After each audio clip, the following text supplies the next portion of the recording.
दोहराएंगे।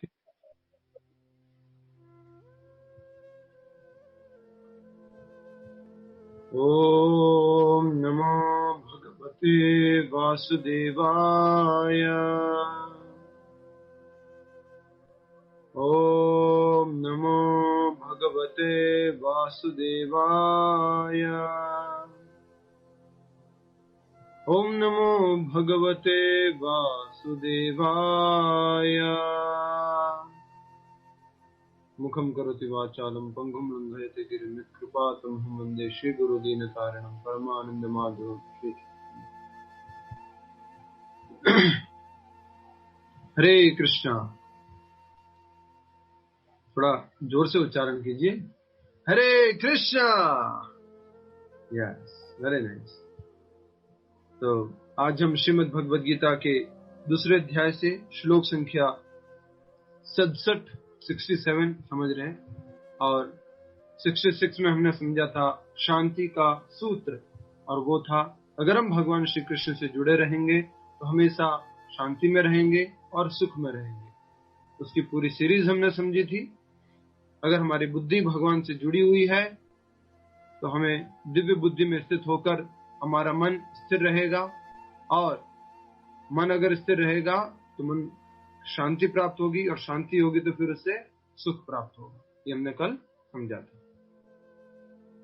आगे आज हम 67 नंबर का श्लोक समझ रहे हैं।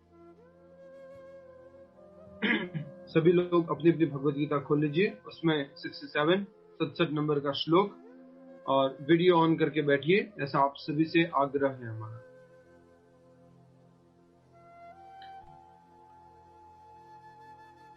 इंद्रियाणाम हि चरताम यन्मनो अनुविधीयते तदस्य हरति प्रज्ञाम वायुर्नाविवाम्भसि। इंद्रियाणाम हि चरताम यन्मनो अनुविधीयते तदस्य हरति प्रज्ञाम वायुर्नावमिवाम्भसि। कौन भक्त पढ़ेंगे आप में से जिनको मौका नहीं मिला है? सुरेंद्र मदान माता जी पढ़िए। हरे कृष्णा प्रभु जी। इंद्रियाणाम हि चरताम यन्मनो अनुविधीयते तदस्य हरति प्रज्ञाम वायुर्नावमिवाम्भसि। बहुत अच्छा, वेरी नाइस। तो अब हम इसका अनुवाद समझने का प्रयास कर रहे हैं। और जैसा कि आप सभी जानते हैं, भगवान ने कम से कम अभी तक 3 नेचुरल उदाहरण दिए हैं, और अब भगवान श्री कृष्ण चौथा नेचुरल उदाहरण देने जा रहे हैं। सबसे पहला अगर आपको याद होगा तो नेचुरल उदाहरण किसका दिया था भगवान ने? वस्त्र का। जिस प्रकार से हम शरीर के ऊपर वस्त्र बदलते रहते हैं, उसी प्रकार से आत्मा जो है शरीर बदलती रहती है। दूसरा उदाहरण दिया था भगवान ने किसका? कुएं का। कुएं होते हैं, वहां पर हम अलग अलग प्रयोजन के लिए जाते हैं, लेकिन सब कुओं का प्रयोजन एक जगह पूरा हो जाता है, नदी में। फिर भगवान ने उदाहरण दिया कछुए का, नेचुरल उदाहरण, कि कछुआ जिस प्रकार से अपनी इंद्रियों को संकुचित करता है, उसी प्रकार से हमें भी अपनी इंद्रियों को संकुचित करना चाहिए। और आज भी भगवान एक नेचुरल उदाहरण देके, प्राकृतिक उदाहरण देके समझा रहे हैं, और वो उदाहरण है नाव का। किसका उदाहरण है? नाव, बोट। ठीक है, अनुवाद दोहराइए। जिस प्रकार पानी में तैरती नाव को प्रचंड वायु दूर बहा ले जाती है, उसी प्रकार विचरणशील इंद्रियों में से कोई एक जिस पर मन निरंतर लगा रहता है, मनुष्य की बुद्धि को हर लेती है। बहुत ही महत्वपूर्ण श्लोक है। पिछले श्लोक में हमने समझा था कि सेंसेस एंगेज करना भगवान की सेवा में, और अब जो है यहाँ पर बुद्धि को हर लेने वाली बात कही है। बुद्धि का फंक्शन आपको मालूम है सभी को। बुद्धि का क्या कार्य है? बुद्धि का फंक्शन क्या है? यस सही है मराठा जी, बताइए।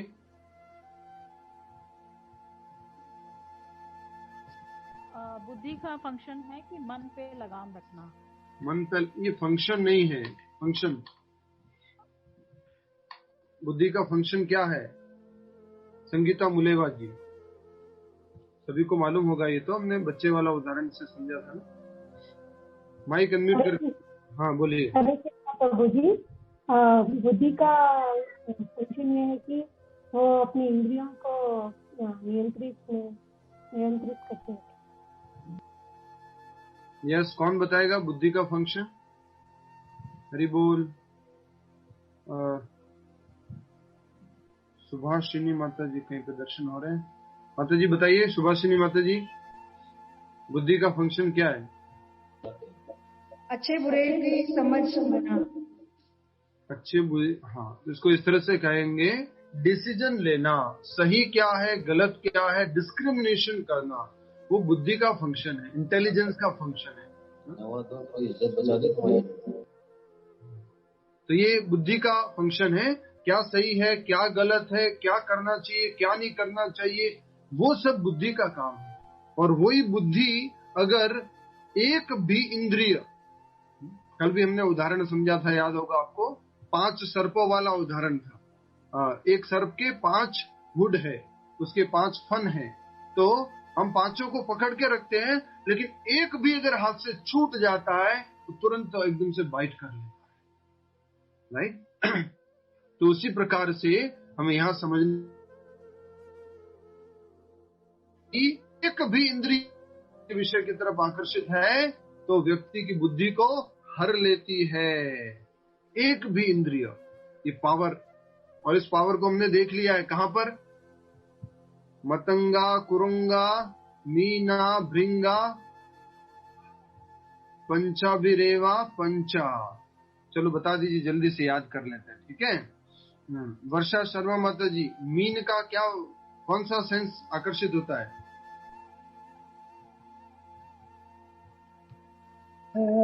प्रभु जी, मीन का आई थिंक ये जो ये तो टेस्ट से रिलेटेड था, फिश का वो। हाँ, फिश मतलब भोजन, स्वाद। जैसे वो स्वाद आता है, कुछ भोजन आता है, तो उसके पीछे उसकी मृत्यु हो जाती है। अच्छा, कानों के लिए कौन सा था रूपल पटेल जी? हिरन। हिरण का, बहुत अच्छा, वेरी नाइस। और इसी प्रकार से कंचन भड़ानी जी, उसके लिए जो कि स्पर्श है, उसके लिए किसका था? स्पर्श के लिए माइक अनम्यूट करके बोलिए। कंचन भड़ानी जी नहीं बता पाएंगे? हरे कृष्णा प्रभु जी। हरे कृष्णा। स्किन का स्पर्श इंद्रिय से पता चलता है। किसकी इंद्रिय? एक इंद्रिय, एक इंद्रिय उसको खींच के लेके चली जाती है। किसकी? भौरा की। ये तो इतना बढ़िया एग्जांपल था, इसमें भी भूल गए तो कैसे चलेगा। चलो बताओ, सरवारी सर्वे जी।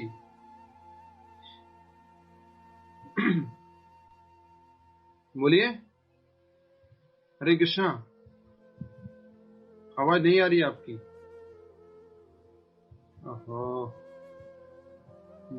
ठीक है। संध्या माता जी बोलिए। हरे कृष्णा प्रभु जी। जी बोलिए। आई है आवाज? जी आ रही है, आवाज आ रही है, बोलिए। इंद्रिय त्वचा है, वो हाथी में आता है, और इंद्रिय विषय टच है। यस, हाथी जो एक स्पर्श के कारण वो जो है आकर्षित हो जाता है। और इसी प्रकार से बताएंगे नेक्स्ट। सुषमा माता जी बताइए।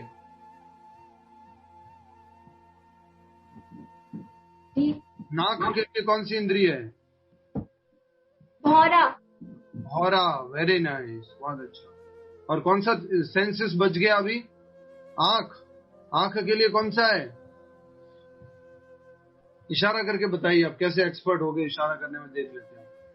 इशारा करके बताइए आंख के लिए। ये क्या है? हाँ, वो दीपक की लौ, दीपक की बत्ती, दीपक दीपक, तो दीपक जलता है तो कौन आकर्षित होता है? पतंगा। बिल्कुल सही, ठीक है, सबने सही उत्तर दिया, पतंगा। तो यही बताया गया कि एक भी इंद्रिय अगर हमारे कंट्रोल में नहीं है तो हमारी बुद्धि का क्या कर देती है? नाश कर लेती है, उसको हर लेती है। एक भी इंद्रिय, इतना ज्यादा ताकतवर है। उदाहरण किसका दिया गया है यहाँ पर? नाव का। जिस प्रकार पानी में तैरती नाव को प्रचंड वायु दूर बहा ले जाती है, उसी प्रकार विचरणशील इंद्रियां। अच्छा, एक बात बताइए, ये पानी में जब नाव चलती है और वो हवा जो इधर उधर जिस तरह जाती है उसकी तरफ लेके चली जाती है। अब किनारे पर जब नाव लेके आते हैं तो वो इधर उधर क्यों नहीं जाती है? किनारे पर लेके आ गए नाव, सब सामान खाली कर दिया, कुछ हो गया, तो उसके बाद इधर उधर नाव क्यों नहीं जाती है? हवा आती है तो पानी में बह के क्यों नहीं चली जाती है? यस, बताइए। हरे कृष्ण प्रभु जी। हरे कृष्ण। क्योंकि किनारे पे पानी स्थिर रहता है।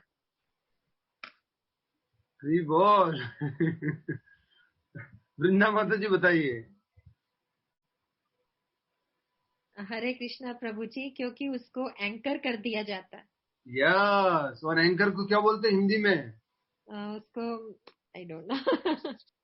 कौन बताएगा हिंदी में क्या बोलते हैं?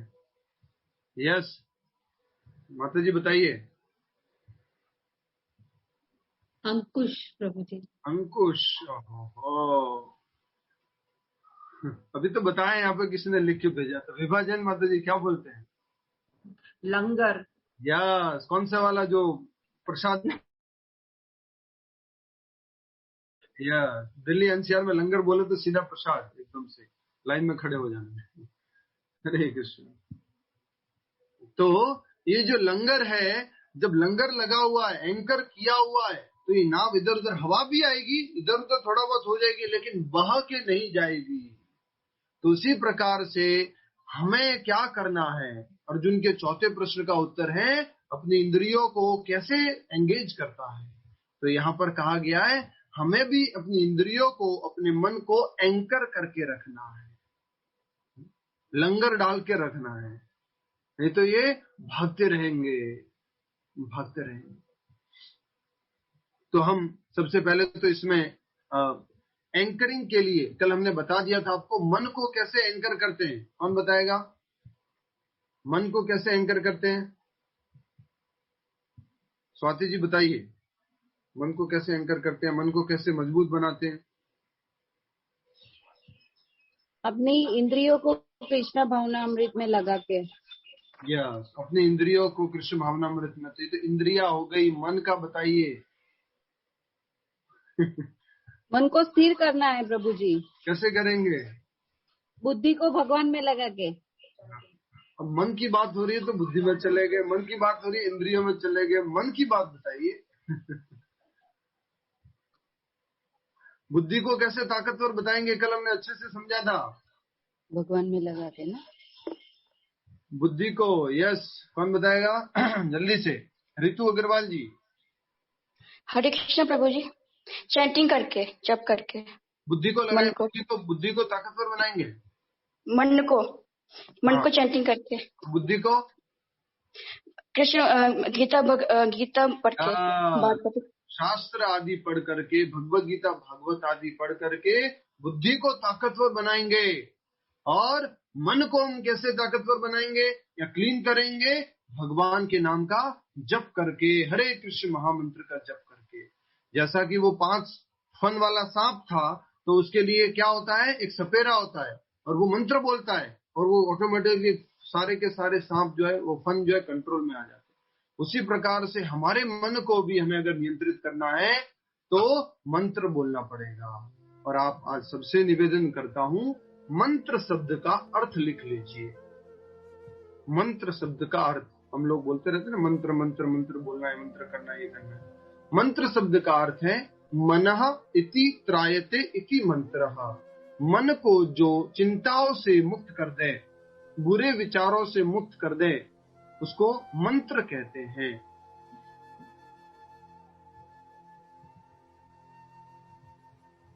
मन को जो बुरे विचारों से, गलत विचारों से हमें मुक्त कर दे, उसको मंत्र कहते हैं। और महामंत्र किसे कहते हैं? जो क्विकली हमें इनसे मुक्त कर दे, उसको महामंत्र कहते हैं। तो हरे कृष्ण को क्या कहा गया है? हरे कृष्ण महामंत्र कहा गया है। दुनिया में बहुत तरह के अलग अलग मंत्र हैं, और आजकल तो बाबा जी लोग भी बहुत सारे अलग अलग मंत्र देते हैं। अपनी मर्जी से जो आ जाए वो मंत्र दे देते हैं। बोलते हैं मेरी फीस है 11,000 रुपए, 21,000 रुपए, मंत्र ले जाओ, जो मर्जी आए जो करो बस। तो ये सब गलत है। और ऑथराइज मंत्र भी है, गायत्री मंत्र है, ओम नमो भगवते वासुदेवाय है, महामृत्युंजय मंत्र है, ये सारे ऑथराइज मंत्र भी है, शास्त्रों के मंत्र भी है। पर फिर भी कलयुग में कौन सा मंत्र है? हरे कृष्ण महामंत्र। हरे कृष्ण महामंत्र का हमें उच्चारण करना है, जाप करना है। तो ये आपको समझ में आया होगा कि जिस प्रकार पानी में तैरती नाव को प्रचंड वायु दूर बहा ले जाती है, उसी प्रकार विचरणशील इंद्रियों में से कोई एक जिस पर मन लगा रहता है, मनुष्य की बुद्धि को हर ले जाती है। नाव को, इतनी बड़ी नाव होती है, उसको एक हवा का झोंका आता है और दूर लेके चला जाता है। उसी प्रकार से हमारी इंद्रियों को भी जब झोंका लगता है, दूर चले जाते हैं। और यहाँ पे एक बढ़िया सा शब्द लिखा हुआ है, चरताम। चरता मतलब आपने सुना है, चरना। कई बार लोग अपने बच्चों को, अपने घर में सास कभी बहू को, बहू कभी सास को बोल देती है, ये तो ज्यादा ही चरती रहती है, चटर चटर चटर चरती रहती है, ये तो ज्यादा चरता रहता है। चरने का मतलब खाता रहना उसके लिए। तो आंखों के लिए चरना क्या है? देखते रहना, देखते रहना, देखते रहना, ये आंखों के लिए चरना है। आंख भी चरती रहती है, कान भी चरते रहते हैं, ये सुनना है, वो सुनना है, ये सुनना है, कान भी चरता रहता है। जीवा भी चरती रहती है, जीवा को ये खाना है, वो खाना है, ये करना है। जीवा भी, सब इंद्रिया जो है चरती रहती है, विचरण करते थे। गाय जो है, जो अगर खुला घास में छोड़ दिया जाए तो सब जगह चरती रहती है। गाय चराने गए थे, राइट? तो उसी तरह से इंद्रिया भी क्या है? चरती रहती है। तो हमें क्या करना होगा? विचरणशील इंद्रियों में से कोई एक जिस पर मन लग जाता है, ये जो इंद्रिया विचरण कर रही है, उसमें एक जगह अगर हमारा मन चला गया तो मनुष्य की बुद्धि को भी हर लेती है। कल के श्लोक में उल्टा था, बुद्धि भगवान में लगी हुई है, मन नियंत्रित है, शांति है तो सुख है। और अब क्या है? इंद्रिया विचरण कर रही है, उसमें मन एक तरफ चला गया तो बुद्धि भी उसकी हर ली जाएगी। मालूम नहीं पड़ेगा क्या अच्छा है क्या बुरा, कुछ मालूम नहीं। ठीक है? तात्पर्य, यदि समस्त इंद्रिया भगवान की सेवा में न लगी रहे और यदि इनमें से एक भी अपनी तृप्ति में लगी रहती है, तो वह भक्त को दिव्य प्रगति पथ से विपत कर सकती है। जैसा कि महाराज अम्बरीश ने जीवन में बताया गया है, समस्त इंद्रियों को कृष्ण भावनामृत में लगा रहना चाहिए, क्योंकि मन को वश में करने की यही सरल विधि है। समझ में आ रहा है क्या? ना आ रहा है? आ रहा है ब्रज भाषा में। तो ये इंद्रिया जो है, ये इंद्रियों को नियंत्रित करके रखना है। और कहा गया है एक भी इंद्रिय, अब किसको लिक्विड ब्यूटी वाली स्टोरी याद है? लिक्विड ब्यूटी वाली स्टोरी याद है? भूल गए? लिक्विड ब्यूटी की स्टोरी भूल गए आप? लिक्विड ब्यूटी की कैसे भूल सकते आप उस स्टोरी को? हमने तो पहली बार सुना था कॉलेज में, तब से याद है। हरे कृष्णा। लिक्विड ब्यूटी, भूमिका महाजन जी, क्या स्टोरी है? हरे कृष्णा प्रभु जी। प्रभु जी, उसमें ये स्टोरी बताई हुई है कि एक लेडी थी, उसको एक आदमी ने देखा तो उसको अट्रैक्ट होने के कारण उसने कहा कि मैं आपके साथ एंजॉय करना चाहता हूँ। और वो एक भक्ता लेडी थी और उसने कहा कि आप मेरे को एक हफ्ते के बाद मिलिए। और उसने अपने आप को अपने कुछ ऐसा खा के उसने वॉमिटिंग्स और सब करके सारा स्टूल सब एक घड़े में इकट्ठा कर लिया और उसने उनको कहा कि 1 हफ्ते बाद आइए। जब वो 1 हफ्ते बाद गए और उसकी जो फेस और सब उसकी फिजिक थी सब चेंज हो चुका था। तो उसके बाद उन्होंने पहचान नहीं पाया। उन्होंने कहा कि हाँ, एक सुंदर लड़की थी, कहाँ गई? तो उन्होंने कहा वो मैं ही हूँ। और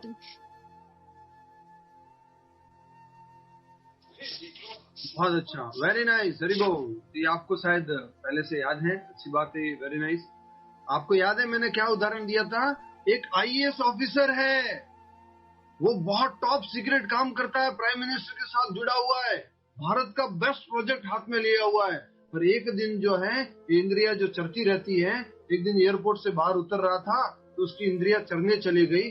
चरने तो चली गई, आंखें चर रही थी इधर से उधर, और अचानक से वो चर रही थी, उससे मन भी चरने चला गया। ये लिखा हुआ ना यहाँ पर, हाँ, विचरणशील इंद्रियों में से कोई एक जिस पर मन लगा रहता है। याद आ रहा है कि नहीं यार आपको? देखा, इशारा करके बताइए।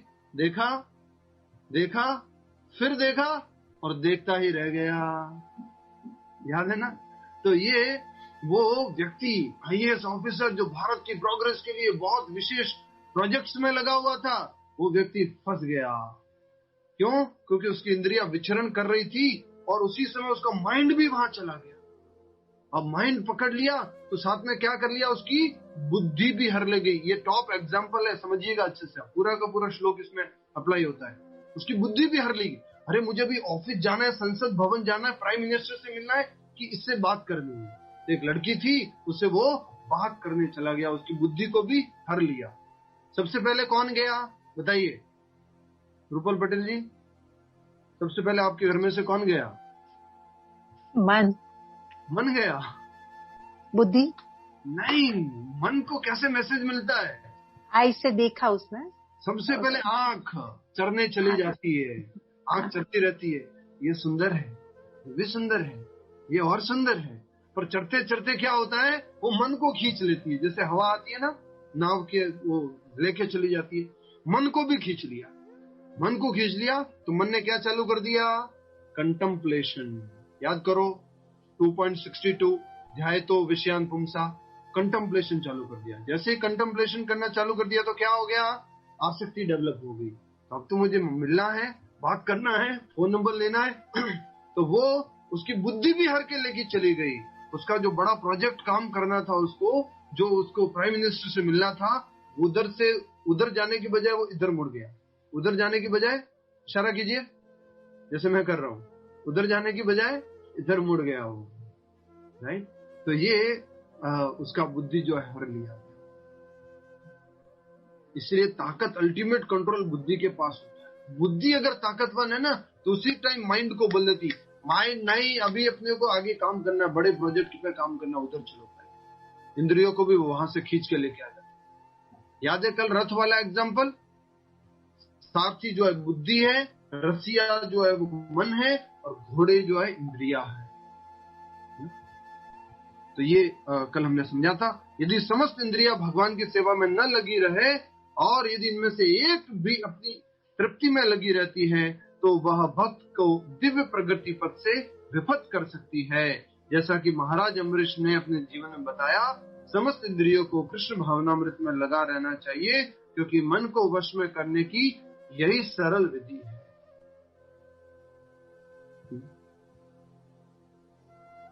तो आप सभी क्लियर हैं? मैं एक एक करके पूछता हूं। स्वाति जी, इंद्रियों को कैसे कंट्रोल करेंगे? जो घोड़े हैं इंद्रिया, इनको कैसे कंट्रोल करेंगे बताइए।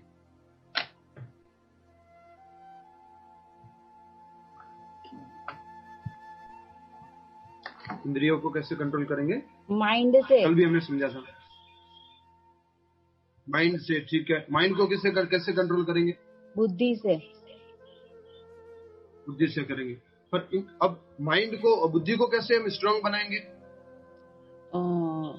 जाप करके। बुद्धि, माइंड नहीं है, बुद्धि। हाँ जी, अभी तो समझा, थोड़ी देर पहले आपसे प्रश्न पूछा। गीता का वेद शास्त्र आदि पढ़ करके बुद्धि को ताकतवर बनाएंगे। मन को कैसे बनाएंगे? जाप करके। जाप करके। और इंद्रियों को?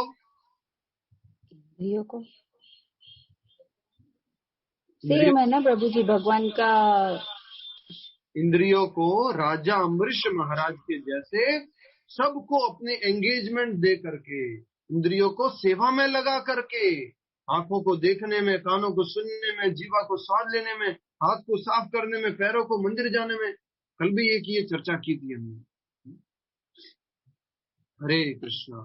ठीक है, तो ये उत्तर है इंद्रियों को भगवान की सेवा में लगा। तो आइए एक छोटी सी कहानी से समझते हैं, थोड़ा सा मन की ताकत को समझ लेते हैं, और जिससे कि आपको अपने बच्चों से रिलेटेड, परिवार से रिलेटेड भी बहुत कुछ समझ में आएगा। Story time. हरि बोल, स्माइल प्लीज। तो एक बार एक राजा थे, और राजा लगभग 50 वर्ष के हो चुके थे, 51 वर्ष के हो चुके थे। तो उनके मन में था कि मैं वानप्रस्थ आश्रम ले लूं, वानप्रस्थ में चला जाता हूं, और ये राज्य जो है मैं किसी अपने बेटों को दे देता हूं। तो राजा ने ऐसा प्लान किया, और उनके 2 बेटे थे। तो राजा ने क्या किया, दोनों बेटों को बुलाया और बोला, मैं अब वानप्रस्थ आश्रम में जाना चाहता हूँ, मेरी 50+ उम्र हो चुकी है, बहुत भौतिक भोग जीवन में इधर उधर कर लिया, अब मैं वानप्रस्थ आश्रम में जाना चाहता हूँ। तो बेटों ने बोला, अच्छा पिताजी, अच्छा महाराज जी, तो राज्य किसको देंगे आप? तो पिताजी महाराज जी क्या बोलते हैं, राज्य में किसको दूं, मैं पूरी तरह से विचलित, तो समझ में नहीं आ रहा है मुझे। तो राजा ने क्या किया, एक एग्जाम रखा। ध्यान से समझिए, राजा ने एक एग्जाम रखा, प्रस्ताव रखा उनके सामने कि देखिए, अपने महल के अंदर, इतना बड़ा महल है हमारा, इस महल के अंदर 2 बड़े हॉल हैं, बड़े बड़े हॉल है।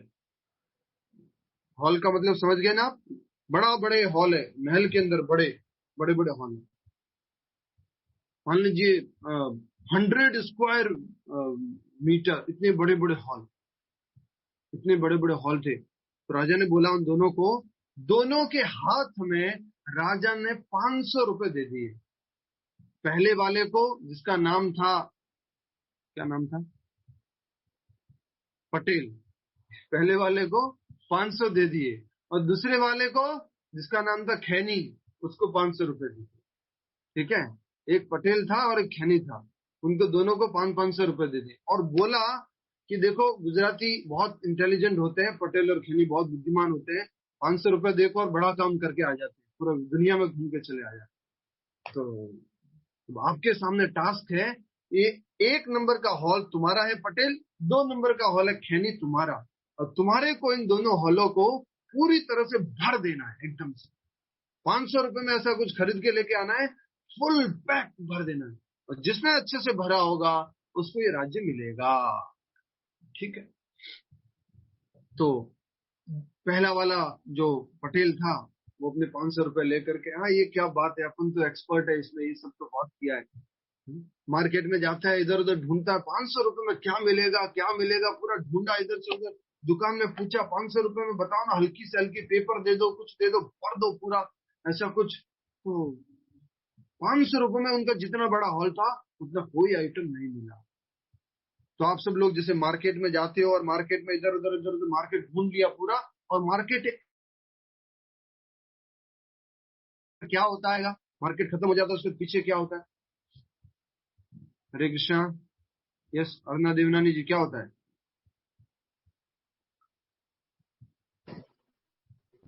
मंदिर।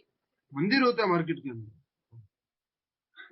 कौन बताएगा मार्केट के पीछे क्या होता है? वृंदा माता जी। हरे कृष्णा। कचरे का ढेर। क्या बात है माता जी, हरि बोल, एक्सपीरियंस है पूरा, हरि बोल। तो कचरे का ढेर होता है जैसे ही मार्केट खत्म हो जाता है उसके बाद में, और इतना बड़ा कचरे का ढेर लगा हुआ था। तो ये पटेल जी वहां पर गए और देखने लग गए, अच्छा यहाँ पर तो एक बड़ा सा ट्रक है, वो ये पूरा जो है ये कचरा लेकर के 10 किलोमीटर दूर छोड़ने के लिए जा रहा है।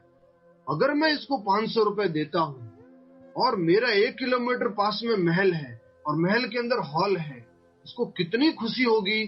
500 रुपए वो उसको देता है, बात करता है, बोलता सारा कचरा ले जा करके महल में भर दो, मेरे उसके हॉल में भर दो पूरी तरह से। तो मिस्टर पटेल जी ने 500 रुपए में पूरा क्या कर दिया, हॉल भर दिया, एकदम पैक फुल। पापा को, राजा साहब को एक डाउट भी नहीं होना चाहिए थोड़ा बहुत भी बाकी रह गया है।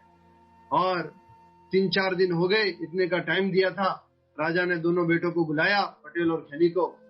अच्छा बताओ, तुम दोनों ने हॉल भर दिया? बोले हाँ, हम दोनों ने। तो सबसे पहले पटेल को बोला चलो दिखाओ। आओ आओ पिताजी, राजा महाराज आप आओ, मैं दिखाता हूँ। उसको तो मन में था कि हॉल भर गया, नेक्स्ट राजा मैं बन जाऊंगा। तो वो लेके जाता है और बोलता है राजा आप खोलिए अपने हाथों से, आपको डाउट नहीं होना चाहिए कि मेरे एक भी थोड़ा सा भी गंदा थोड़ा सा भी कुछ स्पेस रह गया है, आप खोलिए अपने हाथों से। तो राजा उसको खोलते हैं पूरा, और एकदम से धड़ाम दे के पूरा कचरा उसके ऊपर गिर जाता राजे को, और इतनी ज्यादा बदबू आ रही होती है। तो राजा बहुत दुखी हो जाते, बोलते हैं तू पटेल, तू मेरा बेटा नहीं हो सकता, तूने ये क्या कर दिया, इतने सुंदर महल में ये क्या भर दिया तुमने। तो फिर दूसरी तरफ देखते हैं, खैनी की तरफ। खैनी अब तुम बताओ तुमने क्या भरा है। तो खैनी की तरफ देखते हैं और चलो लेके जाओ। हाँ राजा आप आइए, आपको लेके चलता हूँ, क्या भरा है आपको दिखाता हूँ। तो लेके जाते हैं और वो भी राजा को ऐसे ही बोलते हैं, राजा आपको डाउट नहीं होना चाहिए कि थोड़ा सा भी स्पेस बाकी है, आप खोलिए। राजा बोलते एक बार एक्सपीरियंस हो चुका है, मुझे नहीं खोलना, आप खुद ही खोल लो भैया। तो खैनी जी फिर खोलते हैं, बढ़िया से वो दरवाजा खोला उन्होंने। राजा ने अंदर देखा और सब कुछ भरा हुआ था और उसको अनुभव हुआ कुछ, और राजा ने बोल दिया खैनी शाबाश, मेरा बेटा है तो बहुत अच्छा, राज्य तुम्हें मिलेगा, ऐसा करके बोला। आप में से कोई बता सकता है उसने 500 रुपए में ऐसा क्या भर दिया उसके अंदर? प्रमोद कुमार जी। यस। उसने दिए जलाए, वहां पर दिए की रोशनी से पूरा हॉल भर गया। बहुत अच्छा, बहुत अच्छा। धन्या माता जी, क्या भरा? और कोई जल्दी से बताइए, हरि बोल। 500 रुपए फ्लावर।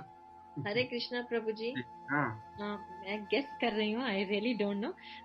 हो सकता है उसने वहाँ बहुत अगरबत्तियां जलाई हों और भगवान। ठीक है, बहुत अच्छा। और कोई हरि बोल। कृष्णा मूर्ति से हॉल भर जाएगा। अच्छा, और कोई? 500 रुपए में 500 हरि बोल। बताइए कौन बता रहा है? ठीक है, चैंटिंग रेडियो हरे कृष्णा, इसे भर दिया है, बहुत अच्छा है, वेरी नाइस। और कोई तो बताइए एक दो। विभाजन माता जी, क्या भरा होगा? आई थिंक कुछ बुक्स 500 रुपए में पूरा हॉल भर दिया। 100 प्रभु जी, एक बुक गीता काफी, अगर उससे एक गीता रख। क्या बात है, आप तो पूरा एकदम इंटेलिजेंट है एक बुक में। स्वाति जी, क्या भरा खैनी जी ने? खुशबू प्रभु जी, अगरबत्ती की। क्या बात है। कोई बोल रहा है प्रसाद। आप में से जिन लोगों ने उत्तर दिया लगभग सारे सही है, बट जो मोस्ट इम्पोर्टेंट रिलेवेंट उत्तर है वो ये है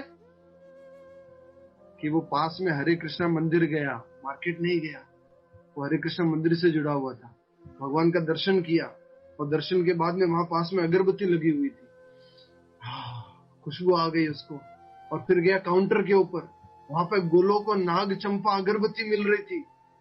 500 रुपए दिया, अगरबत्ती लिया, सीधा गया महल में, और पूरा महल सुगंध से भर दिया उसने, अगरबत्ती की सुगंध से। तो राजा जो है बहुत प्रसन्न हो गए कि तुमने ये पूरा हॉल भर दिया।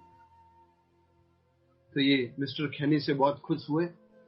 पर अब आपको बताना है कि आप मिस्टर पटेल हैं कि मिस्टर खैनी हैं। ठीक है, आप मिस्टर पटेल हैं कि आप मिस्टर खैनी हैं। ठीक है, और प्रश्न ये हॉल है, क्या ये हॉल कितना मीटर? 50 स्क्वायर मीटर नहीं, 100 स्क्वायर मीटर नहीं, 100 square metre, 200 square metre, 500, unlimited square metre hall है ये, इतना बड़ा हॉल। ऐसा कहते हैं दुनिया की जितनी भी लाइब्रेरी है ना, वो लाइब्रेरी की सारी किताब है ना इसके अंदर स्टोर हो सकती, इतना ज्यादा बड़ा हॉल है ये। तो आप बताइए, आपको भी भगवान ने फ्री विल देके भेजा है। 500 रुपए नामक क्या दिए? फ्री विल, इच्छा, स्वेच्छा। आपने क्या क्या भरा इसके अंदर, क्या क्या भरा है, सोचिए थोड़ा सा। भगवान ने आपको फ्री विल देके भेजा था, ये 500 रुपया, ये फ्री विल, और हमने क्या क्या भरा है। तो ज्यादातर आप में से बताइए कि हम मिस्टर खैनी हैं कि मिस्टर पटेल हैं। जल्दी से बताइए। कुछ लोग बोल रहे बीच के।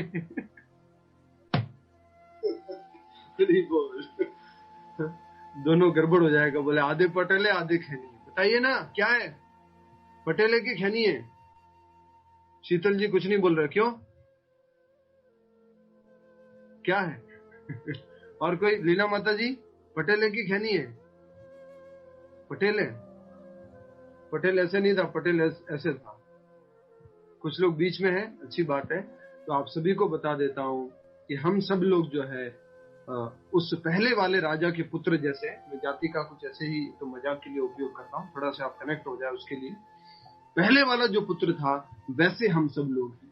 हम सबको भगवान ने फ्री विल दे रखी है और इतना बड़ा ये हॉल दे रखा है और उसमें हमने क्या भर रखा है? कचरा। न्यूज़पेपर और TV news, movies, songs, Bollywood, Hollywood, Tollywood, market, क्या क्या भर रखा है वो आप अच्छे से जानते हैं, मुझे ज्यादा बताने की जरूरत नहीं है। बहुत कचरा भरा हुआ है हमने इसके अंदर। उसी प्रकार से आपके बच्चों में भी, आपके बच्चों को भी आपने क्या दे रखी है? फ्री विल दे रखी है। अब आप क्या चाहते हैं कि आपके बच्चे अपने इस हॉल में क्या भरे? थोड़ा सा समझिए, आपके बच्चे इस हॉल में क्या भरे, ये भरे या ये भरे? ये समझने की बात है। आप अगर उनको फ्री विल दे दोगे पूरी तरह से तो दुरुपयोग करेंगे और क्या भर देंगे? कचरा भर देंगे। और भर रहे हैं, गेम्स, मोबाइल, ये इंटरनेट, वो बहुत सारा कचरा भर रहे हैं। पर ये हमारा माता पिता होने के नाते कर्तव्य बनता है कि हम ध्यान रखें हमारे बच्चे उस माइंड में अच्छा भरे, गंदा नहीं भरे, कचरा नहीं भरे। इस सब का हॉल दे रखा है भगवान ने, हम सबको हॉल दिया हुआ है। हमने भी इसमें कचरा भरा है, गंदगी भरा है। अब इसको अच्छा करना है, अब इसको क्लीन करना पड़ेगा। बच्चों का हॉल कैसा है मालूम है? खाली है। हमारा हॉल क्या है? कचरे से भर चुका है ऑलरेडी। इसको पहले खाली करना पड़ेगा और फिर अच्छा भरना पड़ेगा। तो हमें जो है हरे कृष्ण महामंत्र जप के द्वारा, जैसे उस दिन हमने ये भी समझा था, कृष्णा पटेल जी ने वो बीकर वाला, जार वाला एग्जाम्पल से प्रैक्टिकल भी करके बताया था। हमें हरे कृष्ण महामंत्र, भगवत गीता, भागवतम, कीर्तन, दर्शन, ये सब इंद्रियों को भगवान की सेवा में लगाएंगे, तब हम इसमें अच्छा भर पाएंगे। प्रभु जी अच्छा या बुरा ये सब ठीक है, भर देते हैं हम, पर किसके माध्यम से भरता है? इंद्रियों के माध्यम से भरता है। प्रभु जी ठीक है, अब इंद्रियों में भी 5 इंद्रियां है, इसमें से भी जो टॉप मोस्ट 2-3 इंद्रियां बता दीजिए जिसका हमें ध्यान रखना है। तो कल भी मैंने बताया था, सबसे पहला कौन सा है? आंख। आंख के माध्यम से आप क्या भरते हैं इसके अंदर। दूसरा क्या था? कान, इसके माध्यम से क्या? ये हमारा ऊपर निर्भर करता है। तीसरा इंपॉर्टेंट है वो जिह्वा, क्या भरते हैं इसके। तो आप सभी लोग अगर आपके थॉट चेंज करना चाहते हैं, आप अपने विचारों को बदलना चाहते हैं, आपके विचारों को पॉजिटिव बनाना चाहते हैं, आपके विचारों को कृष्णा कॉन्शियस बनाना चाहते हैं, and please change the objects for your eyes and the years. आंखों के लिए और कानों के लिए जो विषय है उसको कृष्ण भावनामृत में बदल दीजिए। ये पूरा इधर का कचरा साफ हो जाएगा। गारंटेड प्रोसेस है ये, गारंटेड प्रोसेस। 2 इंद्रियों का ध्यान रखना है, क्या देखते हो और क्या सुनते हो, क्या देखते हो और क्या सुनते हो, बस इस पर ज्यादा ध्यान रख लिया। और तीसरा जो खाते हो, बाकी का ऑटोमेटिकली ध्यान हो जाएगा। पूरा कचरा साफ होगा और प्योर क्लीन एकदम शुद्ध सात्विक सच्चिदानंद मन हो जाएगा। ठीक है, अब हम आगे की तरफ बढ़ते हैं। एक और प्रैक्टिकल उदाहरण देना चाहता हूं। जैसे पहले भी शायद मैंने बताया है, ये हमारा मन जो है, इंद्रिय विषय जहां जहां होती है, इंद्रिय विषय जहां पर होता है वहां पर स्थिर रहता है। तो एक प्रैक्टिकल बता रहा हूं मैं आपको। जैसे कि हमारे को प्रभु जी ने कॉलेज में बताया था, जहां रहेगा धन वहां रहेगा मन। बोलिए, जहां रहेगा धन वहां रहेगा मन। तो जब हम कॉलेज में के बाद में जब इस्कॉन में आ गए और हमने बोला प्रभु जी लोगों को प्रीचिंग कैसे करें, लोगों को भक्ति में कैसे लेके आए, बहुत मुश्किल हो रहा है, लोगों को माला करवाना, गीता पढ़वाना बहुत हार्ड टास्क है। प्रभु जी बोले एटलीस्ट बिगिनिंग में क्या करो, उनसे कुछ डोनेशन ले लो। आपने कुछ पैसा ले लिया, डोनेशन ले लिया, तो मंदिर में आ गया, कृष्ण के लिए आ गया, तो उनका मन कहाँ रहेगा? जहां रहेगा धन वहां रहेगा मन। सिंपल प्रोसेस है, वेरी सिंपल। आपने इन्वेस्ट कर रखा है कहीं किटी में, कहीं कुछ रियल एस्टेट में, कहीं कुछ और किसी ब्रोकर से कुछ शेयर्स ले रखे हैं, तो आपका मन कहाँ रहता है? शेयर का भाव क्या चल रहा है, उसका क्या चल रहा है, इधर क्या चल रहा है, बैंक में क्या चल रहा है, उसमें मन रहता है। इसलिए क्या कहा गया है? जहां रहेगा धन वहां रहेगा मन। इसलिए ये ग्रस्त परिवार में शास्त्रों से परंपरा है कि व्यक्ति को अपना धन जो है समर्पण करना चाहिए, मंथन, जिससे उसका मन जो है उसमें भगवान में स्थिर रहता है, कृष्णा कॉन्शियस हो जाता है। ठीक है, नेक्स्ट अब हम श्लोक संख्या 68 की तरफ आगे बढ़ते हैं। बहुत ही महत्वपूर्ण श्लोक है अगले वाला भी। सभी से निवेदन है, श्लोक संख्या 68 दोहराएंगे। तस्मादस्य महाबाहो निगृहीतानि सर्वशः इंद्रियाणि इंद्रियार्थेभ्यः तस्य प्रज्ञा प्रतिष्ठितः। एक बार और, तस्मादस्य महाबाहो निगृहीतानि सर्वशः इंद्रियाणि इंद्रियार्थेभ्यः तस्य प्रज्ञा प्रतिष्ठिता। कौन पढ़ेंगे जिनको मौका नहीं मिला है? पढ़िए शीतल पटेल जी। हरे कृष्ण प्रभु जी। हरे कृष्ण। तस्मादस्य महाबाहो निगृहीतानि सर्वशः इंद्रियाणि इंद्रियार्थेभ्यः तस्य प्रज्ञा प्रतिष्ठिता। बहुत अच्छा, हरि बोल। तो ये प्रज्ञा शब्द बार बार आ रहा है। याद है आपको कौन सी सीरीज चल रही है? स्थित प्रज्ञा। पिछले श्लोक में भी देखिए तस्य हरति प्रज्ञा। आज इस श्लोक में भी देखिए क्या लिखा हुआ है? तस्य प्रज्ञा प्रतिष्ठिता। तो वो प्रज्ञा शब्द बार बार आ रहा है। बुद्धि स्थिर होनी चाहिए, फोकस्ड होनी चाहिए। और एक इंपॉर्टेंट प्रश्न मैं पूछना चाहता हूं कल के तात्पर्य से, किसका मन चंचल रहता है? उत्तर दीजिए फास्ट। किसका मन चंचल रहता है? फास्ट उत्तर चाहिए। संध्या माता जी, भूल गए सब लोग। देखिए इंपॉर्टेंट बात है ये सारी। अंतिम लक्ष्य का भाव, या जिसके पास जीवन में लक्ष्य नहीं है, अंतिम लक्ष्य नहीं है, उनका मन क्या रहता है? चंचल रहता है। इसलिए लक्ष्य होना बहुत जरूरी है। और कल हमने ये भी समझा था कि प्रभुपाद जी की कृपा से, आपको बता देता हूं, दुनिया में करोड़ों अरबों 99.999% लोगों के पास जीवन का उद्देश्य नहीं है। लेकिन अब हमारे पास जीवन का उद्देश्य आ गया। जीवन क्यों जीना है? जीवन किसके लिए जीना है? हमारे पास गोल थे। आपको याद है ना, हमने एक वो पर्स गुम गया था ट्रेन के अंदर, वो स्टोरी याद है? ट्रेन के अंदर पर्स गुम गया था, स्टोरी याद है कि नहीं? भूल गए? हरे कृष्णा। ट्रेन के अंदर पर्स गुम गया था, स्टोरी भूल गए? हो। आप सभी लोग अपना एड्रेस भेज दीजिएगा, थोड़ा ममरा बादाम भेज देंगे हम यहाँ से, ठीक है? हरे कृष्ण। भूल गए, वापस बताते हैं। एक बार एक ट्रेन में व्यक्ति ट्रेवल कर रहा था और उसका पर्स जो है खो जाता है। और वहां पर जल्दी बताऊंगा आप, तो उसका टीटी आता है और टीटी बोलता है पर्स किसका है, क्योंकि किसी ने टीटी को जमा करा दिया था वो पर्स। तो लोग बोलते हैं मेरा है, मेरा मेरा। तो बोले बताओ तुम्हारा कैसे है, किस आधार पर तुम तुम्हारा कह रहे हो? तो टीटी पूछता है, कोई बता नहीं पाते। एक व्यक्ति जिसका खो गया था वो बताता है ये मेरा है। तो कैसे मेरा है? ये स्टोरी याद आई आपको? बताइए कि नहीं बताइए इस वाली क्लास में, दिन वाली क्लास में बताइए। दिन वाली सुबह वाली क्लास में नहीं बताइए? अच्छा ठीक है, तो धीरे धीरे बतानी चाहिए, ठीक है। तो ट्रेन में वो एक व्यक्ति का पर्स खो जाता है और फिर जो है वो ढूंढता रहता है, पर्स ढूंढता रहता है। फिर किसी को मिल जाता है, वो टीटी को जमा करा देता है। टीटी सबको पूछता रहता है किसका पर्स है, किसका पर्स है, किसका पर्स है।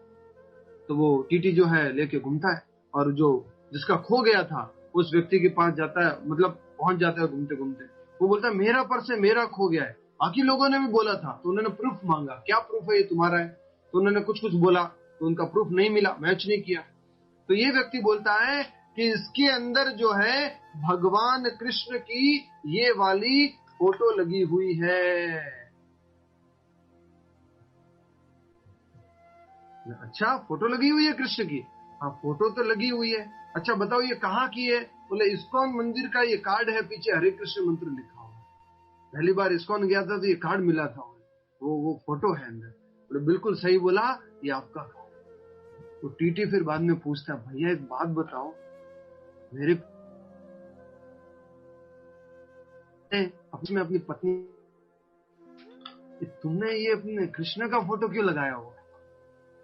तो बोलता है कि जब मैं छोटा था तो मैं अपना फोटो लगाता, जब मैं थोड़ा बड़ा हो गया, किसी से प्रेम हो गया तो मैं उसका फोटो लगाने लगा, शादी हो गई तो भी उसका ही फोटो लगाया, फिर बाद में बच्चा हुआ तो बच्चे का फोटो लगाया। इस प्रकार से मैं जीवन में फोटो बदलता गया। ये छोटे छोटे गोल्स थे, छोटे छोटे प्रसन्नता के साधन थे, ये सब बदलते गए। कोई भी परमानेंट नहीं रहा मेरे जीवन में, पर अल्टीमेटली मालूम पड़ा मुझे ये कृष्णा की फोटो परमानेंट है, और कोई रिलेशनशिप परमानेंट नहीं है, ये परमानेंट है। मेरा बेटा मुझे पढ़ाई करके छोड़ के जो बाहर अमेरिका चला गया, पत्नी जो है मुझे छोड़ करके उसकी मृत्यु हो चुकी है, मैं खुद, मेरा बचपन जो है पूरा परिवर्तित हो चुका है, कुछ भी परमानेंट नहीं है, ये कृष्ण परमानेंट है। तो इसलिए मैंने कृष्ण की फोटो लगाई। तो हमारे जीवन में भी गोल थे, पहले खुद की खुशी बचपन में, फिर बाद में इंद्रिय भोग वगैरह, जवानी की खुशी, उसके बाद शादी, पति पत्नी को खुश रखना, बच्चों का ध्यान रखना, ये सब अलग अलग गोल है। लेकिन वास्तविक गोल क्या है जीवन का, आज हमें मिल गया है, वो है कृष्ण की प्रसन्नता, बैक टू गॉडेड जाना, जन्म मृत्यु के चक्र से मुक्त होना, खुद मुक्त होना, दूसरों को भी मदद करना, जीवन का लक्ष्य मिला है। तो अब हम इसी में आगे बात, अनुवाद पढ़ेंगे। अनुवाद दोहराइए। अतः हे महाबाहु पुरुष, अतः हे महाबाहु, जिस पुरुष की इंद्रिया अपने अपने विषयों से सब प्रकार से विरत होकर उसके वश में है, उसी की बुद्धि निसंदेह स्थिर है। पिछले श्लोक में क्या समझा? इंद्रिया चरती रहती है। इस श्लोक में क्या है? जिसकी इंद्रिया क्या है? कंट्रोल्ड है। इंद्रिय विषयों से हमने कंट्रोल कर रखा है, वश में कर रखा है, तो उसका मन भी क्या है? कंट्रोल में, और उसकी बुद्धि भी क्या है? कंट्रोल में। समझ में आ रहा है आपको? इंद्रिया कंट्रोल किया मन की सहायता से, मन कंट्रोल किया बुद्धि की सहायता से, तो इस प्रकार से सब कुछ कंट्रोल में है। ऐसे व्यक्ति को क्या बोलते हैं? स्थित प्रज्ञा। स्थित प्रज्ञा, हर एक श्लोक स्थित प्रज्ञा बता रहा है, हर एक श्लोक। कल भी हमने समझा था, बाहर की दुनिया की फिलोसॉफी क्या है? कौन बताएगा? बाहर की दुनिया की फिलोसॉफी क्या है और भगवत गीता की फिलोसॉफी क्या है? जल्दी से। मैं तो भूल ही गयो हो प्रभु जी, भूल ही गयो हो। बताइए, अरुणा देवनानी जी बताइए। बाहर की दुनिया की फिलोसॉफी है जस्ट डू इट। यस। और दूसरा भगवत गीता की है जस्ट कंट्रोल इट। बाहर की दुनिया की फिलोसॉफी है जस्ट डू इट, और अभी हमारी भगवत गीता की फिलोसॉफी क्या है? जस्ट कंट्रोल इट, नियंत्रित करो। तो ये हमने कल समझा था, अच्छे से आपको याद होगा। अब हम तात्पर्य पढ़ रहे हैं, और यहाँ पर भगवान ने अर्जुन को थोड़ा व्यंग्य किया है। क्या किया है? व्यंग्य, हंसी मजाक किया। क्या बोल करके? हे महाबाहु, बहुत ताकतवर तुम्हारे अंदर है, तुमने पूरा शिव जी के साथ लड़ाई करके पशुपात अस्त्र लिया, अग्नि से लड़ाई करके तुमने ये लिया, इंद्र से लड़ाई करके तुमने वो लिया, बहुत ताकतवर हो तुम महाबाहु। पर ये इंद्रियों को अगर वश में नहीं कर रखा है तो तुम महाबाहु नहीं हो। याद आ रहा है ना आपको इंद्रियों को कंट्रोल करने वाली बात? मैंने आपको पहले भी बताया था, साइंटिस्ट बैठे बैठे बड़ा बड़ा सैटेलाइट कंट्रोल कर सकते हैं, but unfortunately they are not able to control their own mind. तो यही बहुत महत्वपूर्ण बात है कि जिस पुरुष की इंद्रिया अपने अपने विषयों से सब प्रकार से विरत होकर उसके वश में है, इंद्रिय विषयों से दूर है, कछुओं के जैसे उसने अपने को अंदर में कर रखा है, वश में है, और उसकी बुद्धि को निसंदेह क्या कहते हैं? स्थिर कहते हैं। आगे बढ़ते हैं तात्पर्य की तरफ।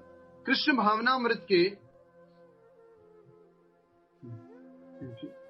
भावनामृत के द्वारा या सारी इंद्रियों को श्री भगवान के दिव्य प्रेमा भक्ति में लगाकर इंद्रिय तृप्ति की बलवती शक्तियों को दमित किया जा सकता है। कैसी शक्ति है इंद्रियों की? बलवती शक्तियां। इंद्रियों की ताकत बहुत ज्यादा है, इन सबको कंट्रोल किया जा सकता है। कैसे कंट्रोल किया जा सकता है? यहाँ पर लिखा हुआ है साफ साफ, कृष्ण भावनामृत के द्वारा सारी इंद्रियों को हम भगवान की दिव्य प्रेमा भक्ति में लगा करके।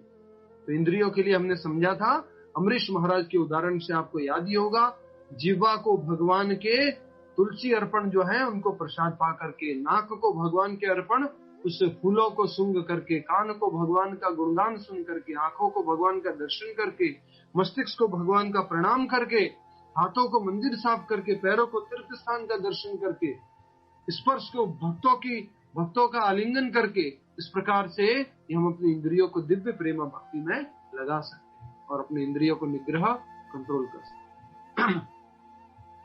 जिस प्रकार शत्रुओं का दमन श्रेष्ठ सेना द्वारा किया जाता है, उसी प्रकार इंद्रियों का दमन किसी मानवीय प्रयास द्वारा नहीं, अपितु उन्हें श्री भगवान की सेवा में लगाए रखकर किया जा सकता है। भक्ति विनोद ठाकुर महाराज कहते हैं, एकाकिया मार नहीं पाया बल। बोले अकेले मेरे में दम नहीं है, बल नहीं है कि मैं इंद्रियों को कंट्रोल करूं, इस मन में को कंट्रोल कर लूं। तो कैसे पॉसिबल होगा? भगवान आपकी कृपा से पॉसिबल। इसलिए यहाँ पर कहा गया है, जिस प्रकार शत्रुओं का दमन श्रेष्ठ सेना द्वारा किया जाता है, उसी प्रकार इंद्रियों का दमन किसी मानवीय प्रयास के द्वारा नहीं, अपितु उन्हें श्री भगवान की सेवा में लगाकर किया जा सकता है। आपको कभी भी आप सोए हुए हो और आकर के उठा के पूछ लेना, अब विवेक जी, अब इंद्रियों का दमन कैसे किया जा सकता है बताइए।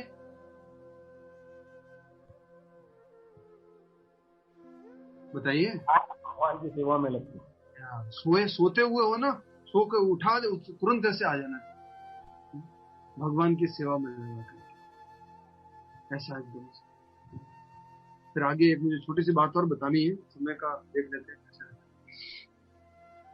मानवीय प्रयास के द्वारा नहीं, अपितु उन्हें श्री भगवान की सेवा में लगाए रखकर किया जाता। जो व्यक्ति यह हृदयंगम कर लेता है कि कृष्ण भावनामृत के द्वारा बुद्धि स्थिर होती है और इस कला का अभ्यास प्रमाणिक गुरु के पथ प्रदर्शन में करता है, वह साधक अथवा मोक्ष का अधिकारी कहलाता। इतनी सुंदर बात कही है प्रभुपाद जी ने। मोक्ष का अधिकारी किसको कहा गया है? लिबरेट हो जाएगा वो, मुक्ति मिल जाएगी। किसको? जिसने इस बात को हृदयंगम कर लिया है। हृदयंगम का मतलब क्या है? हृदय में उतार लिया है, जीवन में अभ्यास कर लिया। हृदयंगम खाली बोलने के लिए नहीं, अभ्यास कर लिया है। और इस कला का अभ्यास प्रमाणिक गुरु की निर्देशन पथ प्रदर्शन में करता है, तो वह मोक्ष का अधिकारी कहलाता है। स्वाति जी, हृदयंगम का मतलब क्या है? हृदयंगम हृदय में जिसको उतार लिया। आपके पीछे ना वो आशीष जी बैठे बैठे बता रहे हैं। विनी है। अच्छा तो आप ऐसे क्यों कर रहे हो भैया? आप कहाँ, आपका ध्यान कहाँ है? कथा यहाँ पर है, ध्यान कहाँ पर है? ठीक है, कुछ खोए खोए से लग रहे आप। तो एक कहानी बताना चाहेंगे थोड़ी सी। से ये हृदयंगम करने की बात जो है ना, हरे कृष्ण महामंत्र है, ये हृदयंगम करना है। कृष्ण भक्ति को क्या करना है? हृदयंगम प्रैक्टिस करना है, उतारना है। तो एक बार बहुत सारी चिड़िया और बहुत परेशान थी, और परेशान होने के कारण कि बोले शिकारी आता है और वो जाल डालता है, दाने डालता है और हम उसमें फंस जाते हैं। अब वो क्या करे, अब किसके पास जाए? तो वो किसी महात्मा जी के पास गए, श्रीमान विनोद अग्रवाल जी महात्मा, राइट? नहीं, एक्टिवेट करने के लिए मुझे नाम बोलने पड़ते, सब लोग थोड़ा रिलैक्स होना है। रिलैक्स नहीं होना है, हरि बोल। तो कोई एक महात्मा जी थे, उसके पास चले गए, सारी चिड़िया मिलके करने लग गई। और फिर वो महात्मा जी से पूछती है, महात्मा जी बहुत परेशानी हो रही है हमारे पास, क्या करें? ये जो शिकारी आता है, दाना डालता है और उसके बाद में उसको खाने लग जाते हैं और जाल आ जाते हैं, फंस जाती है हमारी बहुत सारी चिड़िया, बहुत परेशान हो गई। कुछ बताइए, कुछ उपाय बताइए महाराज जी। कुछ महाराज जी क्या उपाय बताते मालूम है? मंत्र देता हूं मैं आपको, और इस मंत्र को अच्छे से प्रैक्टिस करना आपको। तो आप सभी लोग मंत्र याद कर लीजिए। महाराज जी क्या मंत्र देते हैं, अच्छे से याद कर लीजिए। महाराज जी बोलते हैं, शिकारी आएगा, दाना डालेगा, लोभ से उसको खाना नहीं, नहीं तो जाल में फंस जाओगे। बोलिए क्या था? शिकारी आएगा, दाना डालेगा, लोभ से उसको खाना नहीं, नहीं तो जाल में फंस जाओगे। सारी चिड़िया खुश हो गई। आज तो लाइफ सेविंग मंत्र मिल चुका है, अब तो हम यही प्रैक्टिस करेंगे, अच्छे से प्रैक्टिस करेंगे। और ये सारी चिड़िया जो है वहां से उड़ गई, महाराज जी को प्रणाम किया और गाना गाते हुए चलने लगी बढ़िया से। एक साथ सब एक ट्यून में गा रही है। गाइए, क्या गाया चिड़ियों ने? गाइए, शिकारी आएगा, दाना डालेगा, लोभ से उसको खाना नहीं, नहीं तो जाल में फंस जाओगे। तो चिड़िया गाना गाते हुए जा रही है, गाना गाते हुए जा रही है। शिकारी आएगा, दाना डालेगा, लोभ से उसमें फंसना नहीं, वो खाना नहीं, नहीं तो जाल में फंस जाओगे। गा रही है, गा रही है, गा रही है, गा रही है। और वो गुजर गई कहां से? नीचे एक जगह थी जहां पर शिकारी ने बहुत सारे दाना डाल रखे। चिड़िया चिड़िया चिड़िया चिड़िया चिड़िया, दाना आ गया, दाना आ गया, चलो चलो चलो। बोले नहीं नहीं नहीं नहीं नहीं, हम जाल में फंस जाएंगे। अरे जाल में क्यों फंसेंगे? मंत्र दिया है महाराज जी ने हमें, मंत्र बोलो। बोलो, सबसे चालू कर दिया। शिकारी आएगा, दाना डालेगा, उसको लोभ से खाना नहीं, नहीं तो जाल में फंस जाओगे। दाने के पास में बैठ गई, दाना को खाने लग गई, दाना खा रही है। खाते खाते क्या कर रही है? वो शिकारी में फंस जाएंगे हम, मंत्र बोलो, मंत्र बोलो, मंत्र बोलो। शिकारी आएगा, दाना डालेगा, लोभ से उसको खाना नहीं, नहीं तो फंस जाओगे। मंत्र बोले जा रही है। अरे कुछ शिकारी खाने उनको डाल नहीं लेगा। और वो मंत्र बोल रही है, बोल रही है, बोल रही है, और शिकारी ने तो क्या कर दिया? जाल डाल दिया और सबकी सब फंस गई। फिर भी जोर जोर से बोलो, जोर से बोलो, महाराज जी ने मंत्र दिया है, जोर से बोलो, जोर से बोलो। शिकारी आएगा, दाना डालेगा, लोभ से उसमें फंसना नहीं। तो जोर जोर से वो बोलने लगा। खाली याद करने से नहीं होता, उसको क्या करना है? प्रैक्टिस करना, हृदयंगम करना। जो महाराज जी ने मंत्र बताया, वो उसको पैरट के जैसे उसको जो बोलने लग गई। आपसे भी कभी भी सुबह उठा करके बोला जाए इंद्रिया कैसे कंट्रोल करनी है? यस, वो भगवान की सेवा में लगा के। मन कैसे ताकतवर होगा? मंत्र जप करके। बुद्धि कैसे ताकतवर होगी? गीता आदि पढ़ करके। बट जब दाना डल गया, तब जब विषय आ गया है सामने, तब मंत्र बोलते रहते हैं। विषय वस्तु आएगी, उसको देख के आकर्षित होना नहीं, और उसको जो है उसमें फंसना नहीं, मन को उसमें लेके जाना नहीं, बुद्धि से विचलित होना नहीं। मंत्र बोलते जा रहे, बोलते जा रहे। गीता में हमने पढ़ा है, गीता में हमने पढ़ा है, वो नहीं काम करेगा। उसको अच्छे से समझना है क्या मतलब है हृदयंगम करना। तो आप सभी को इसका क्या मतलब है? प्रतिदिन चैंटिंग करना है, खाली बोलना नहीं है, चैंटिंग करना है। चैंटिंग करने से मन के सारे विकार दूर हो जाते हैं, मन पूरा साफ हो जाता है। चैंटिंग करना है, चैंटिंग करना है, चैंटिंग करना है, मतलब मंत्र जप करना है, माला लेके बैठना है। समझ रहे हैं आप? खाली ऐसे चैंटिंग करना है, उसका मंत्र नहीं बोलना है, प्रैक्टिस करना है। हरे कृष्ण। रूपल माता जी समझ में आ रहा है? थोड़ा सा उदास उदास सा लग रहा है आप। कल एक क्लास मिस हो गई तो इसलिए थोड़ा सा समझ में आ भी गई सबने? हजम में आयु कि नहीं आयु? मारवाड़ी में से बोलते हैं। आशा करता हूं आपको समझ में आया ये मंत्र जाप जो है, प्रैक्टिस जो है भक्ति की, इस प्रकार से उसको एप्लीकेशन करना है। जो शिकारी को चिड़ियाओं को मंत्र दिया, उसका क्या करना है? एप्लीकेशन करना है कि कभी भी दाना दिखे तो जाना नहीं उसकी तरफ, गड़बड़ हो जाएगा। तो ये मंत्र था, लेकिन वो तो जा रहे हैं और मंत्र गा रहे हैं, तो वो काम नहीं करेगा। इसी प्रकार से हमें भगवद गीता, भागवतम, हरे कृष्ण चैंटिंग, इसका अभ्यास करना है। नहीं तो इंद्रिया कंट्रोल हो जाएगी, इंद्रिया कंट्रोल हो जाएगी, कैसे हो जाएगी? अभ्यास करेंगे तब होगी ना। ठीक है, आइए अब हम सब लोग मिलके शिकारी के दाने में से फंसने की अपने आप का बचाव करते हैं। हरे कृष्ण महामंत्र का जप। एक एक करके अपना प्रैक्टिकल पॉइंट बोल सकते हैं, माइक अनम्यूट करके। बहुत अच्छी कहानियां भी आज हमने समझी हैं, एक एक करके बोले। हरे कृष्णा प्रभु जी, हमें अपनी आंखों के ऊपर और अपनी जुबान के ऊपर कंट्रोल करना है, अपने कानों के ऊपर कंट्रोल करना है तथा भगवान का स्मरण करना है, और अपने अंदर के जो बुराइयां हैं उस रूपी कचरे को साफ करना है, तभी हम इम्प्रूव कर सकते हैं, भगवान के शरण जाते हैं। वेरी नाइस, हरि बोल। हमें जो आंखों से अंदर जाता है, कानों से अंदर जाता है, उसको ध्यान रखना है। जो अंदर जाएगा वही बाहर निकलेगा, ये भी लिख लीजिए। जो अंदर जाएगा वही बाहर निकलेगा, ये लिख लीजिए आप। Whatever will go inside, that only will come out. अंदर जाएगा वही बाहर निकलेगा। जो जैसा सुनोगे, जैसा देखोगे, वैसे ही काम करोगे, वैसे ही बाहर निकलेगा। ठीक है।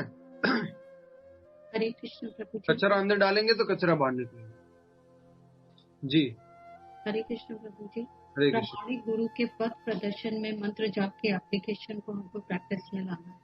यस, जो इन शास्त्रों को जो हमें हृदयंगम करना है, प्रैक्टिकल लाइफ में उतारना है, वो प्रामाणिक गुरु के निर्देशन में हमें करना चाहिए। ठीक है, अगला। हरे कृष्णा प्रभु। यस, हरे कृष्णा। बोलिए, कौन बोले? दोनों को ऐसा लग रहा है। अर्ना देवनानी जी बोलिए। हरे कृष्णा प्रभु जी, हमें मन से चिंता और विचारों को निकाल के मंत्र जाप करना चाहिए, ना कि चिड़िया की तरह रटके करना चाहिए। समझ में नहीं आया, थोड़ा सा गड़बड़ हो गया। क्या बोलिए? हमें मन से चिंता और विचारों को दूर करके जाप करना चाहिए, ना कि चिड़िया की तरह रटके करना चाहिए। नहीं समझे आप इसका मतलब क्या होगा? इसका प्रैक्टिकल पॉइंट बोलिए कशिका जी। हरे कृष्णा प्रभु, मेरा दूसरा पॉइंट है, इसको समझाइए। ये वाला क्या प्रैक्टिकल पॉइंट? तो मंत्र में ये था कि मंत्र वो होता है जो कि हमारी चिंता वगैरह इरेडिकेट कर देता है, तो हमें एक्स्ट्रा एंडेवर नहीं करना पड़ेगा अगर हम मंत्र जाप करते हैं। चिड़िया वाला उदाहरण क्यों दिया था हमने? शीतल जी बताइए। चिड़िया वाला उदाहरण, तो मैकेनिकल चैंटिंग नहीं करना है। यस, मैकेनिकली खाली ये बोलना नहीं है। इसी बात को बोला आपको, इंद्रिय कंट्रोल करना, उससे नहीं होगा। जो करने का बताया है वो तरीका अपनाना है। कल का ऐसा कुछ हो तो अर्ना देवनानी जी, जो चिड़िया वाला उदाहरण क्यों दिया गया? इतना इम्पोर्टेंट उदाहरण था, उसको गलत समझ लिया आप। हृदयंगम करना है, जो टीचिंग्स है उसको लाइफ में उतारना है, खाली वर्बली बोलना नहीं है। महाराज जी ने बोला कि शिकारी आएगा दाना डालेगा, इसका अर्थ है कि उसको जो शिक्षा है उसको समझना है और एप्लीकेशन करना है कि जब भी दाना दिखे तो दाने की तरफ आकर्षित नहीं होना है। खाली मंत्र नहीं बोलने रहना है कि शिकारी आएगा दाना डालेगा, शिकारी आएगा दाना डालेगा। ठीक है, तो हमें भी अपने जीवन में इस शिक्षाओं को जीवन में उतारना है, खाली बोलने के लिए नहीं है, पढ़ने सुनने के लिए नहीं है ये। नहीं तो शिकारी आएगा दाना डालेगा और हम फंस भी जाएंगे। हरे कृष्ण। नेक्स्ट बोलिए। हरे कृष्णा प्रभु जी। प्रभु जी, हमें अपने मन रूपी हॉल में कचरा नहीं भरना है, बल्कि इसमें हमें गीता और हरे मंत्र का भगवान रूपी अगरबत्ती की महक से अपने मन को भरना है। बहुत सुंदर। हमें अपने मन रूपी हॉल को भगवान के नाम जप, कीर्तन, संकीर्तन और भगवान की ज्ञान शिक्षाओं के द्वारा बंद कर देना। बोलिए। हरे कृष्णा प्रभु जी, जहाँ का मन, जहाँ रहेगा धन वहाँ रहेगा मन, तो हमें अपना धन कृष्ण भावामृत में लगाना चाहिए, तो हमारा मन ऐसे ही बना रहेगा भगवान की। वो मैंने सोचा ये वाला पॉइंट कोई नहीं बोलेगा। ठीक है, बहुत अच्छा बताया आपने। जहाँ रहेगा धन वहाँ रहेगा मन। हमें अपना धन कृष्ण से जोड़ के रखना है, तो हम कृष्ण का चिंतन भी कर पाएंगे।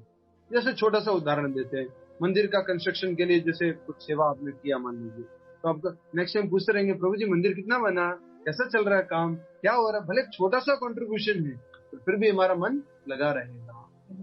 नेक्स्ट। हरे कृष्णा प्रभु। हरे कृष्णा प्रभु, हमें सारी इंद्रियों को कृष्णा कॉन्शियसनेस में और सर्विस में एंगेज करना है। अगर हमने एक भी लूज छोड़ी तो वो हमारी फॉल डाउन का कारण बन सकती है। यस, एक भी इंद्रियों को ऐसा नहीं है कि उसको एंगेज ही करना है, सारी इंद्रियों को एंगेज करके रखना है, जैसे अमरीश महाराज ने किया। जैसे हमें भी सारी इंद्रियों को प्रमाणित गुरु के निर्देशन में उन्होंने बताया है, आंखों को किसमें, कानों को किसमें, प्रभुपाद जी ने सब बताया, तो उसको एंगेज करना है और इस प्रकार से हम बड़े फॉल डाउन से बच सकते हैं। नेक्स्ट। प्रभु जी, लक्ष्य रखा है भगवान को, भगवत प्रेम को प्राप्त करने के लिए, उससे चंचलता दूर होगी और हम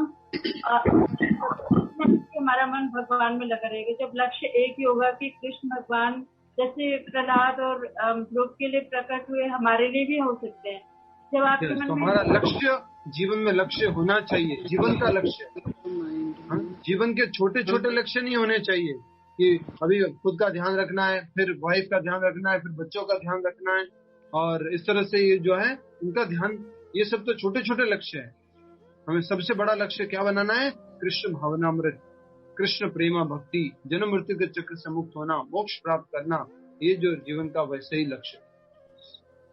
ठीक है, नेक्स्ट प्रैक्टिकल पॉइंट।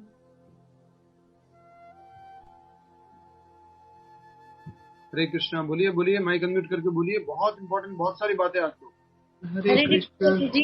हमें कोई भी ऐसे ऑब्जेक्ट जिनसे हमारी इंद्रियों को गलत राह में भटकाव होता है, कृष्ण से हटकर जहाँ भी इंद्रियां भटकती है उन्हें रोकना चाहिए, विषयों को ही बदल देना चाहिए। अगर ऐसे कोई विषय है, जैसे व्हाट्सएप में आए दिन नए नए मीडियाज में पिक्चर्स आती हैं, तो इन्हें इग्नोर करके उसे कृष्ण भावना में से जुड़ी चीजों से जोड़ना चाहिए। हरे नहीं, हरे कृष्ण। इंद्रिय विषयों से दूर रहना है, जो कि श्लोक संख्या 68 में है। कृष्ण भावनामृत में लग करके इंद्रिय विषयों से दूर रहना। नेक्स्ट। हरे कृष्णा प्रभु जी। हरे कृष्ण। हमारा जो माइंड है वो एक हॉल की तरह है, जैसे आपने स्टोरी में बताया, तो उसको प्रभु के ज्ञान से भरना है। यस, भगवान के ज्ञान से, भगवान के नाम जप से, भगवान के जो भगवद गीता के संदेश से, उससे हमें उसको भरना है। कल भी हमने प्रैक्टिकल पॉइंट हो चुका है। नेक्स्ट। और कोई प्रैक्टिकल पॉइंट? हरे कृष्ण प्रभु जी। हरे कृष्ण। हमें हमारा बच्चों का माइंड में कचरा नहीं भर के, उसका कचरा ना भरे, उसका ध्यान रखना है। पेरेंट्स की जिम्मेदारी है, ये याद रखना। मैं बहुत स्ट्रॉन्ग श्लोक बता रहा हूँ, ये श्रीमद् भागवत पुराण का श्लोक है, बहुत स्ट्रॉन्ग है ये। गुरु न शस्यात् स्वजनो न शस्यात्, पिता न शस्यात् जननी न शास्यात्, न योचेत विमोचेत चपो मृत्युम। कि जो माता पिता अपनी संतानों को या अपने ऊपर निर्भर बच्चों को, या राजा अपनी प्रजा को, गुरु अपने शिष्यों को जन्म मृत्यु के चक्र से बाहर निकलने की शिक्षा नहीं देते हैं, माता बनने का अधिकार नहीं, पिता बनने का अधिकार नहीं, गुरु बनने का अधिकार नहीं। श्रीमद् भागवत के 5वें स्कंद के 5वें अध्याय में आता है, अधिकार ही नहीं है। पिता बन गए, माता बन गए, बोले क्या बनाए बेटों को, इंजीनियर, डॉक्टर, ये वो। तैरने का ज्ञान दिया क्या? बोटमैन, स्कॉलर, तैरने का ज्ञान दिया क्या? तो तैरने का ज्ञान देना है। ठीक है, नेक्स्ट प्रैक्टिकल पॉइंट। तो प्लीज बच्चों के लिए ध्यान रखिए, please observe what they see, what they listen. क्या क्या सुन करके, क्या देख करके उनको खुशी मिलती है, आपको चेक करना चाहिए। ये पिता का कर्तव्य है, माता का कर्तव्य है। बच्चे ज्यादा किसमें प्रसन्न होते हैं, कहाँ इंटरेस्ट फंसा हुआ है इनका, कौन से जोक्स पसंद है उनको, कौन सी बातें पसंद है उनको, ये सब ऑब्जर्वेशन पॉइंट्स। नेक्स्ट बोलिए। हो गया प्रैक्टिकल पॉइंट? ठीक है। जिस प्रकार से नाव को एक जगह एंकर करके रखा जाता है तो वो इधर उधर नहीं जाती हवा के झोंकों से भी, तो भगवान ने उदाहरण दिया है, ये एक हमारे लिए प्रैक्टिकल पॉइंट है। हमें भी उसी प्रकार से अपनी इंद्रियों को भगवान में एंकर करके रखना। ठीक है, अपनी इंद्रियों को भगवान में एंकर, भगवान की सेवा में जोड़ करके रखना। ठीक है, हरे कृष्ण। अब प्रश्न उत्तर की